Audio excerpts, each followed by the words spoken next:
lot of sensitivity. But does not mean immediately you need endodontic treatment. Thì đây là một cái bài báo nói rất là rõ về nguyên nhân cũng như là các cái điều trị can thiệp đối với lại nhạy cảm ngà. Các bạn có thể nhìn thấy là nhạy cảm ngà có thể xuất hiện do mòn răng răng, mòn cơ học, mòn hóa học, do hiện tượng mất men răng, do hiện tượng hở ngà răng ở vùng túi nha chu, do thụt lợi và do tất cả các quá trình điều trị, ví dụ như là tẩy trắng răng, ví dụ như là các cái quá trình về cao răng cũng như là làm sạch chân răng.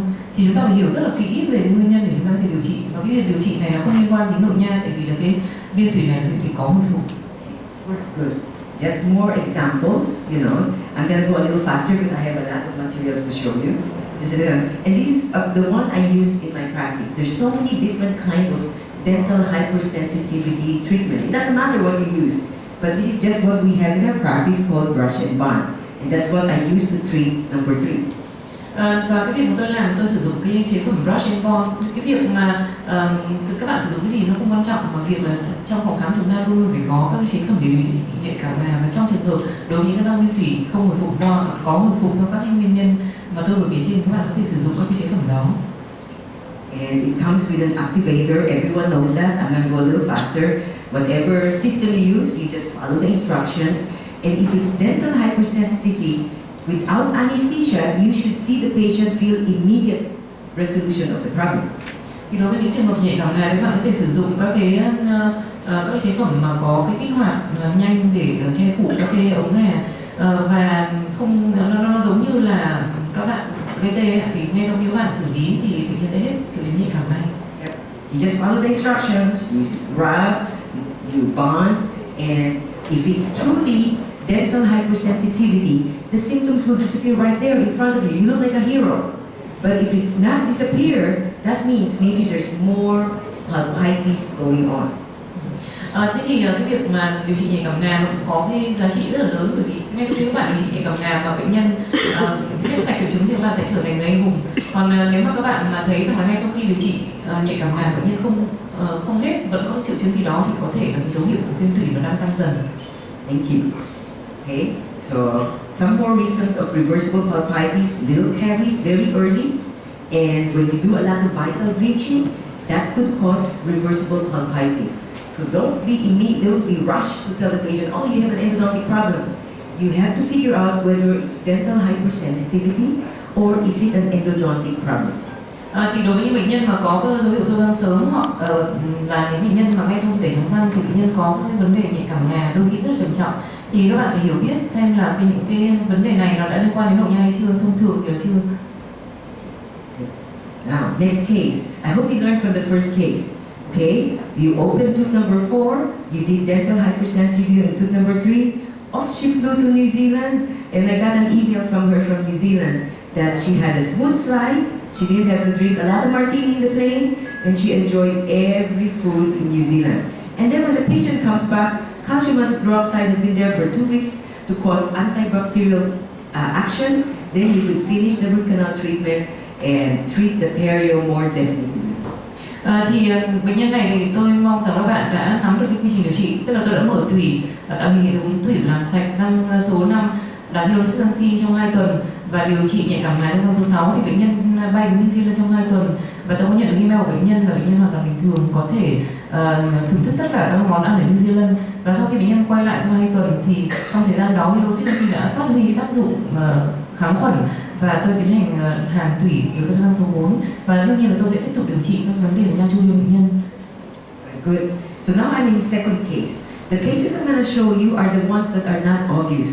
No big cavities, but I want to share with you how difficult it is to diagnose. Even from us, we have 4 in our team, 2 endodontists, 2 periodontists. Sometimes this is difficult for us to understand. Just like this. The patient has sensitivity to cold, but now lingering. Look at this tooth.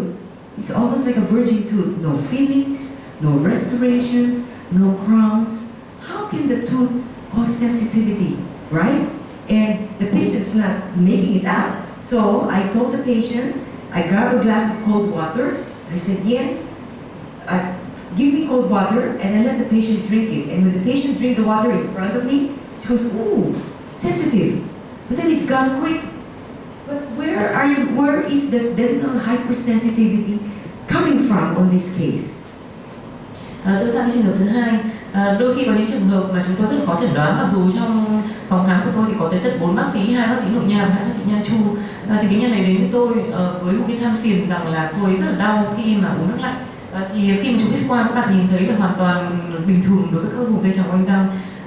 Chụp phim cắn các bạn nhìn thấy rằng là cái răng này là răng hoàn toàn nguyên vẹn, chưa được hàn, chưa được làm chụp và cũng không có sâu răng gì cả. Thì tôi cũng đặt một cốc nước đá lạnh trước mặt bệnh nhân và yêu cầu bệnh nhân uống trước mặt tôi. Thì ngay sau khi bệnh nhân uống, bệnh nhân nói rằng là nó rất là nhạy cảm, bệnh nhân rất là đau, tuy nhiên thì không uống nữa thì nó lại hết. Thế thì đối trường hợp này làm thế nào phát hiện ra là cái nhạy cảm này nó xuất phát từ đâu? Approximately 10%, according to studies, the enamel does not reach the cementum, meaning there's the enamel, this is the cementum, they should be touching. But 10% of the time, you have a defect, meaning dentin is exposed there. And when I squirt water in a monojet syringe, right here, it's very small, the patient jumped. So I know I found the problem. I squirt the cold water here, no jump. Here, no jump. Only right here, the patient jumps. So then I know that's where the problem is. Thì trong trường hợp này thì rất là khó. Như các bạn đã biết thì cái vùng cổ răng giải phẫu ấy, nó là giới hạn cuối cùng của cái phần ngà răng, và cái ngà răng đó thì nó thường liên tục là xi măng. Tuy nhiên thì đôi khi là cái ngà răng, cái men răng, tôi xin lỗi, men răng, cái men răng ở ngay phần cổ răng giải phẫu ấy đôi khi nó mòn đi và nó lộ ngà. Thì tôi nhìn trên hình ảnh X-quang giữa hai cái răng hàm lớn thì tôi nhìn thấy có một cái đường không liên tục ở đây, và tôi dùng cái đầu xịt nước ấy vào của ghế răng vào cái vùng răng này thì bệnh nhân nhảy dựng lên. Sau đó tôi chuyển vùng sang vùng giữa răng hàm nhỏ và răng hàm lớn thì thấy bệnh nhân không có vấn đề gì. Do vậy tôi phát hiện ra đây chính là cái nguyên nhân mà gây nhạy cảm ngà trong trường hợp này. The key here is sharp. Remember, when it's a sharp pain, usually it's not endo yet, okay? Because it's very early. Khi mà các bạn thấy rằng bệnh nhân có triệu chứng e-bút thì thông thường là nó chưa liên quan gì đến nội nha cả, tại vì thông thường cái triệu chứng e-bút là cái triệu chứng xuất hiện sớm nhất. So you can see, if you really look hard in this X-ray, you can't see a problem. But clinically, when you did your cold test, that tells you there's a problem that's right here. Thì các bạn đã thấy là đôi khi trên X-quang thì đôi khi chúng ta rất là khó nhìn thấy các tổn thương, nhưng mà trên lâm sàng khi chúng ta phát hiện ra các dấu hiệu lâm sàng thì đấy là những cái chìa khóa để chúng ta có thể điều trị được. So when you're treating a case when there's no obvious pain, make sure you look carefully because there is, look at that, there's the arrow right there. Look at my explorer. It doesn't look like there's any hole right in the X-ray, but look where the explorer, there is a little gap between the enamel and the dentin right there. Thì trên X-quang các bạn không thể nhìn thấy gì hết. Trên lâm sàng đôi khi các bạn có thể nhìn thấy rất là bình thường. Tuy nhiên là khi tôi đặt một cái thám châm vào cái vùng cổ răng thì tôi thấy rằng là có một cái quãng hở giữa men răng và ngà răng. And what did I do? I do the same thing, brush and bond. You put dental hypersensitive treatment here. You do this all without anesthesia. And the moment you bond it, the pain, I tell the patient, I tell Ian again, get me a glass of cold water. And the moment she drinks, no more pain. Right there and then, without anesthesia. You solve the problem right there. Và đối với những trường hợp này, khi mà đã phát hiện ra nguyên nhân, chúng ta có thể giải quyết ngay lập tức bằng cách là chúng ta sử dụng brush and bond. Ngay sau khi chúng ta bonding, chúng ta chiếu đèn bệnh nhân hết triệu chứng, và tôi đặt một cốc nước lạnh cho bệnh nhân uống. Thì sau khi mà tôi đã xử lý bệnh nhân uống và không có triệu chứng gì nữa. Okay? So, this is the study. In approximately 10% of all teeth, dentin is exposed at the cervical line where the defect exists between the enamel and the cementum. So you always have 10% of your patients will have this problem. So just one more extra thing that you should know that you could provide for your patient as a service. So you're now an expert on dental hypersensitivity, I assume. Và một cái nghiên cứu từ năm 1972 thì cho rằng là trong khoảng 10% các cái răng bình thường thì có hiện tượng lộ ngà hay đường viền cổ răng, nơi mà các bạn có thể thấy được tất cái nơi tiếp giáp giữa xi măng và men răng. Thì 10% bệnh nhân đến với các bạn, 10% số răng của họ là có cái triệu chứng này, và thông thường nó sẽ có triệu chứng nhạy cảm và các bạn cần thiết để điều trị cho người ta. Because a lot of doctors, if they didn't check carefully, they'll send the patient home. You're fine. But when you send the patient home, every time he drinks cold, it still hurts. So you have to be very careful. Never give up. Just check the whole tooth carefully, and especially that area between the neck of the tooth. That's always where the problem is. Thì thông thường nếu mà bệnh nhân đến khám với chúng ta với triệu chứng ê bút của chúng ta thăm khám nói rằng là anh chị chả làm sao cả và cho người ta đi về, thì sau khi ta đi về người ta vẫn ê bút như vậy. Do vậy các bạn hãy bỏ thời gian ra để cố gắng tìm các cái tổn thương ở đường viền cổ răng để có thể xử trí những cái nhạy cảm nhà sao cho nó phù hợp. Okay, so I'm now in case number 3. Okay, look at this case. Patient has multiple restorations. Look at this. There could be decay. Whenever the patient has multiple restorations, it's very hard to decide which one you're going to treat. Do you treat number 2? Do you treat number 3? Do you treat number 4? Or do you treat number 5? The complaint of the patient, I always ask the patient, what bothers you?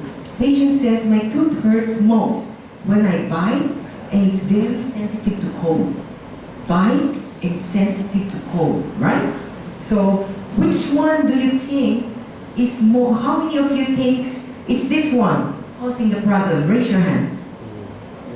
Thì đây là cái trường hợp tiếp theo, thì đôi khi bệnh nhân đến chúng ta với rất nhiều các cái mối hàn cũng như là các cái trục răng, thì đối với bệnh nhân này thì các bạn có thể nhìn thấy bệnh nhân có cái trục răng 2 răng hàm lớn và răng hàm nhỏ. Thứ hai thì các bạn có thể nhìn thấy một cái sâu tái phát mà lúc đấy bà chỉ đường viền đen ở cái răng 5. Thì đối với bệnh nhân này thì rất là khó phát hiện ra là triệu chứng đau từ đâu, và khi tôi hỏi bệnh nhân thì cái gì làm anh đau nhất, anh chị đau nhất, thì người ta có trả lời rằng là tôi rất là đau khi tôi cắn và đau rất là nhạy cảm khi uống nước lạnh. So more than likely it looks like it's this one, right? Because look at the decay close to the pulp. But I'll show you how I decided to pick which is which. Okay? Thì nhìn cái phim này các bạn có thể thấy là dường như là tôi sẽ điều trị cái răng số 5 bởi vì nó có cái sâu tái phát ở ngay dưới của cái chất hàn và nó rất sát trở cái bụng thủy rồi. Tuy nhiên tôi sẽ nói cho các bạn biết là cái quá trình mà tôi tìm ra cái răng đau ở trường hợp này như thế nào. Okay. Now, patient complains of pain to cold on tooth number 2 and pain to biting on tooth number 3.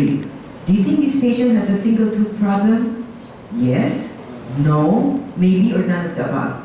Remember, pain to cold on tooth number 2 and pain to biting on number 3.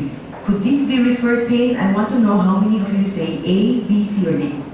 Thì bệnh nhân này than phiền với tôi rằng là bệnh nhân rất là đau, bệnh nhân rất là ê buốt khi uống nước lạnh ở cái răng số 7, và bệnh nhân khi cắn vào thì rất là đau ở cái răng số 6. Thì các bạn nghĩ là bệnh nhân này có cái triệu chứng đau của một răng hay không? Ai nói là có?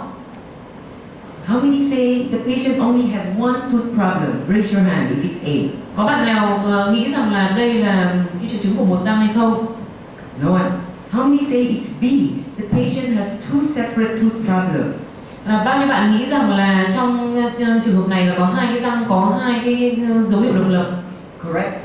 And not C or not D, I agree. And these are just a couple of tests. I don't know how you do cold tests here. Do they have endo eyes here? How do you do your cold test when the patient says I'm sensitive to cold? Bà có hỏi rằng là ở chúng ta thì chúng ta làm cái thử nghiệm lạnh bằng cái gì? If you don't have endo eyes in the office, we use dry ice, right? If you don't have that, the easiest way is get very cold water, very cold. Put the ice cube and put it in a monojet syringe, and you isolate each tooth. No anesthesia. You isolate and you squirt the cold water there, and you will know which one is the true source of the pain. Very important trick, because you don't want to open the tooth that is the neighbor of the problem. You want to open the tooth that definitely has the problem. Thì cái việc mà chúng ta sử dụng cái nghiệm pháp thử lạnh có ý nghĩa rất là quan trọng trong quá trình chẩn đoán. Thì nếu mà các bạn không có cái endo eyes hoặc là các bạn không có cái đá khô ở trong phòng khám thì chúng ta có thể sử dụng cái nước rất là lạnh cho xi lanh, và việc chúng ta làm là chúng ta không gây tê và cách ly răng hoàn toàn. Chúng ta phun cái áp lực lớn cái nước lạnh vào trong răng và chúng ta sẽ phát hiện ra là cái răng nào là cái răng có vấn đề. Okay. In Los Angeles, we have two ways to put the cold test.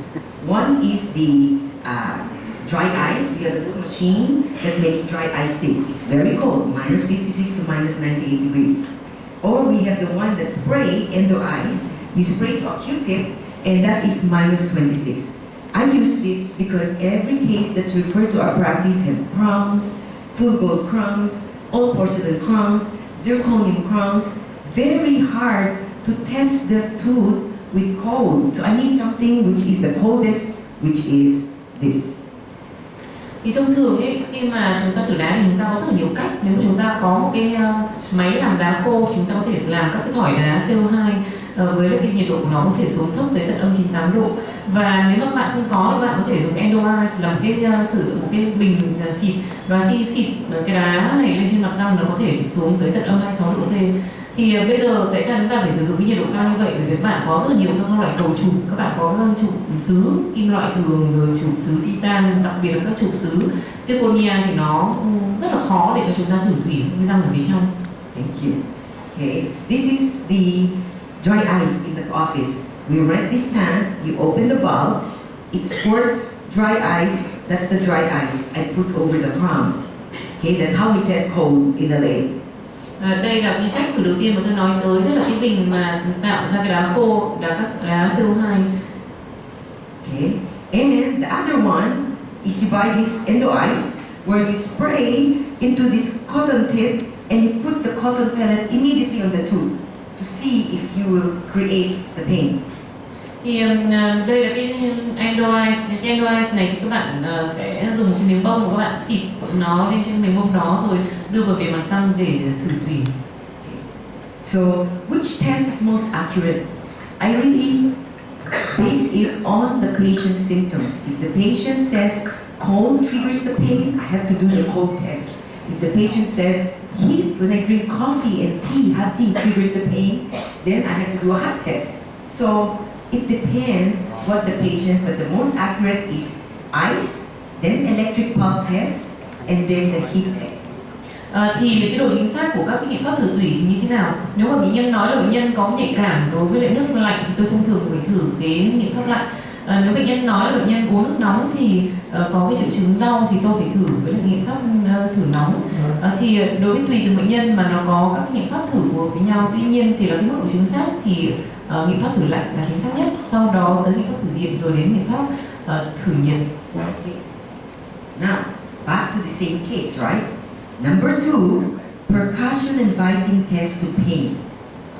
Number 2, cold test lingering pain. When I put my dry ice here, she goes, ouch! And after she put ouch, it starts hurting and hurting and hurting more.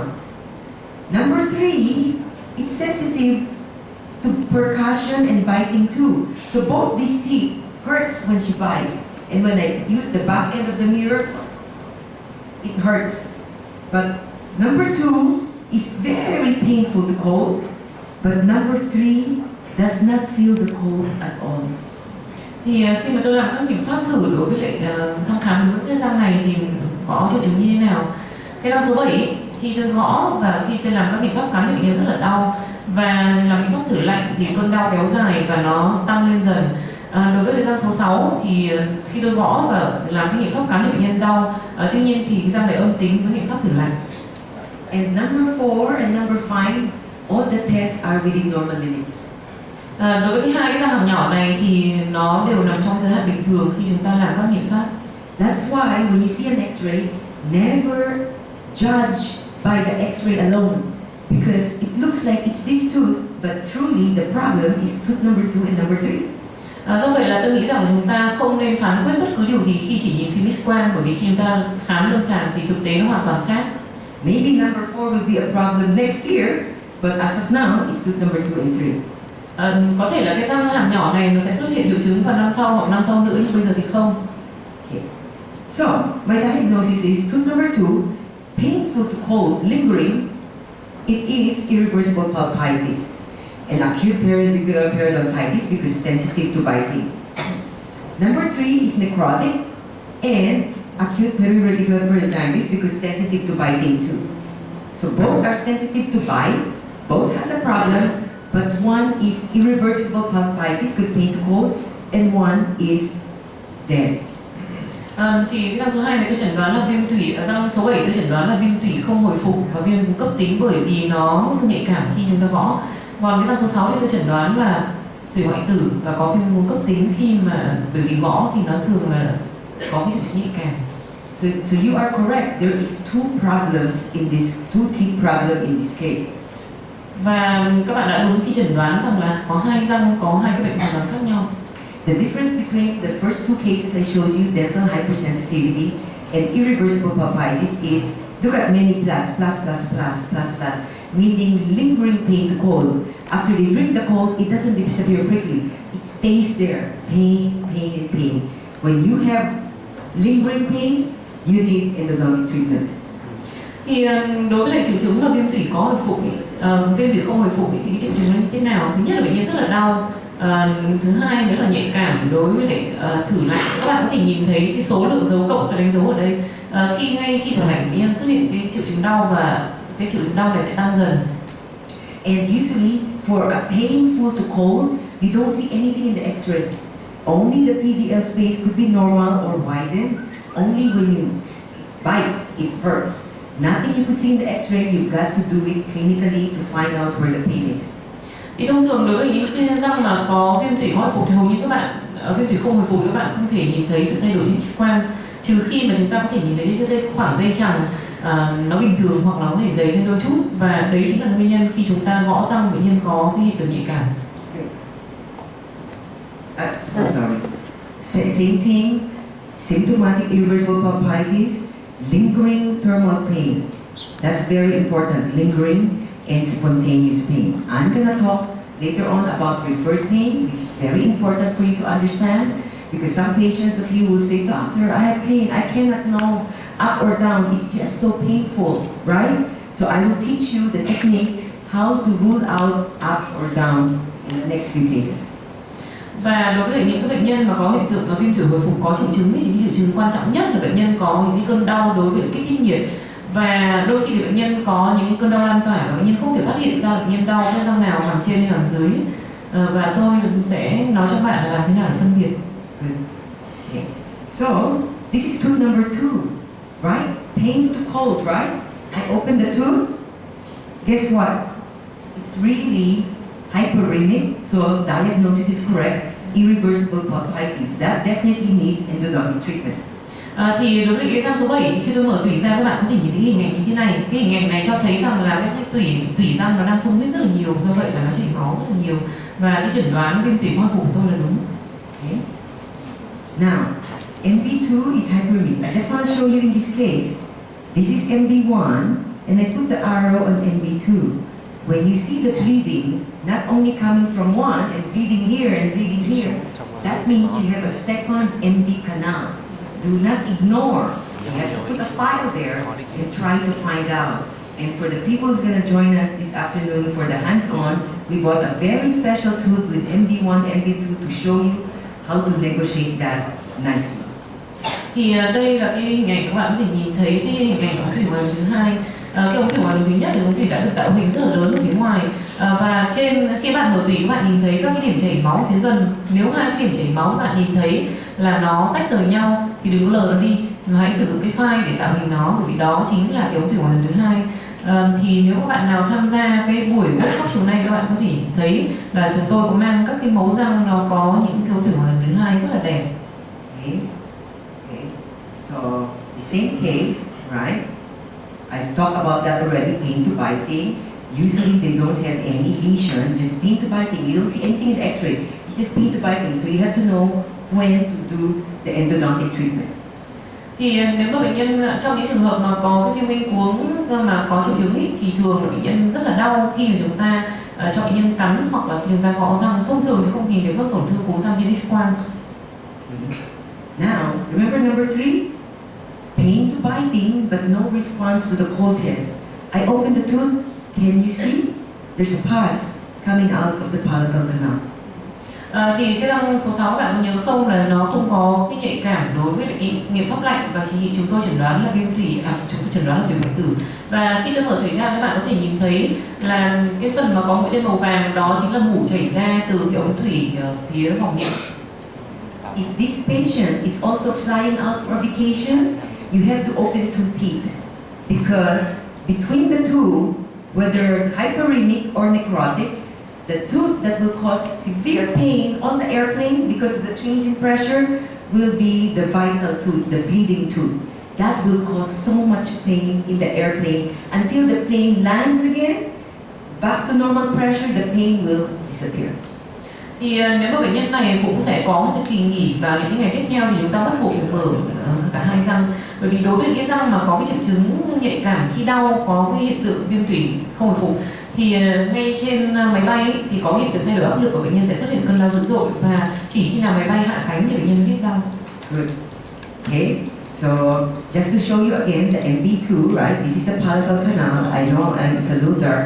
You can see that's a purple number 10 file trying to get there, and another file number 6 here. MB1 and MB2 there. I have many more cases to show you step by step how to find your MB2. So this is, I just want to show this in this case. Thì các bạn có thể nhìn thấy là ở trên hình ảnh bên phải phía trên ấy, các bạn nhìn thấy cái bóng tím ở cái góc phía trái của màn hình thì đó chính là cái K-file số 10 là có cái đốc màu tím để vào cái ống thủy ở ngoài gần thứ nhất. Còn cái ống thủy ở thứ hai các bạn có thể nhìn thấy tôi đã đặt được cái K-file ở cái hình dưới bên phải có một cái bóng màu hồng, đó là cái dấu của cái K-file số 6. And the diagnosis is correct. Look, the palatal, the DB canal, the MB1, MB2, all of them doesn't have any blood. So all of them were necrotic. So your pulp test with the hole is accurate. Thì hãy nhìn vào cái miệng ống tủy trên sàn tủy, từ ống tủy hàm ếch thì có mủ, ống tủy ngoài xa, ống tủy ngoài gần 1, ống tủy ngoài gần 2 thì không hề có máu chảy, do vậy là cái chẩn đoán hoại tử tủy hoàn toàn là hợp lý. Good. I mentioned that because not all pulps die at the same time. When you open some case, some are bleeding canals, some are pus. I will explain to you later on how to diagnose that. That's when it's partially dying. Those are the hardest to diagnose because it's not completely dead, it's not completely alive, it's halfway through. So I will explain that in a short while. Thì trường hợp này thì nó rất điển hình trong trường hợp hoại tử tủy hoàn toàn. Thì các bạn có thể thấy rằng là đôi khi chúng ta rất khó chẩn đoán, khi chúng ta mở tủy ra thì có cái ống tủy có mủ, có ống tủy có máu. Thì đó là hiện tượng tủy hoại tử bán phần. Thế thì trong cái trường đó chẩn đoán là tủy sống hay là tủy chết nó rất là khó. Thì tôi sẽ giải thích cho các bạn sau này, tôi sẽ giải thích thêm những cái trường hợp mà chẩn đoán có những cái phần mà hoại tử rồi và có những cái phần tủy cũng còn sống. Good. Okay.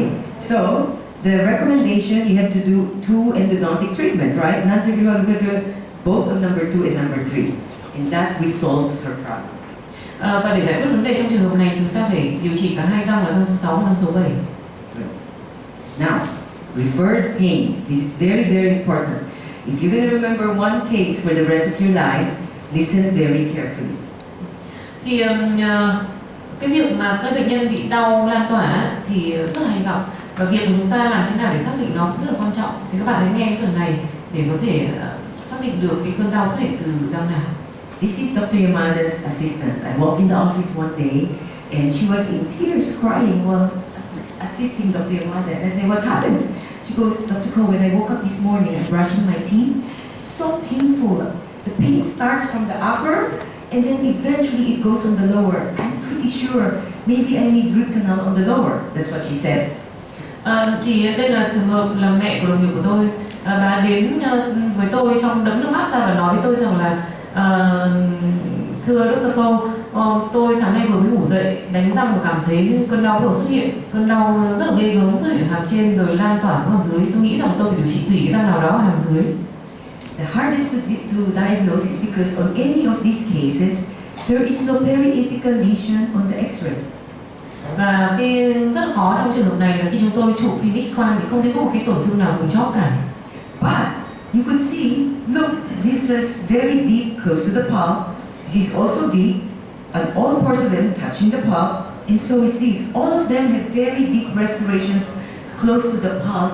That's why any one of them could be the cause of her pain. Và khi mà nhìn trên X-quang thì tôi thấy là 4 cái răng hàm lớn này đều có các cái dấu hiệu có liên quan đến tủy. Cái răng số 7 hàm trên thì cũng có một cái lỗ hàm sát với lại bù tủy. Cái ileon lay ở răng số 6 hàm trên cũng như vậy. Răng số 7 hàm dưới cũng thế, và có một cái trục toàn xứ răng số 6 hàm dưới nó cũng rất là sát vùng thủy rồi. No probing there, everything's fine. So the two most important things that you could do is to percuss with the back end of the mirror. Tap, tap, tap, tap, tap. I tap here, no pain.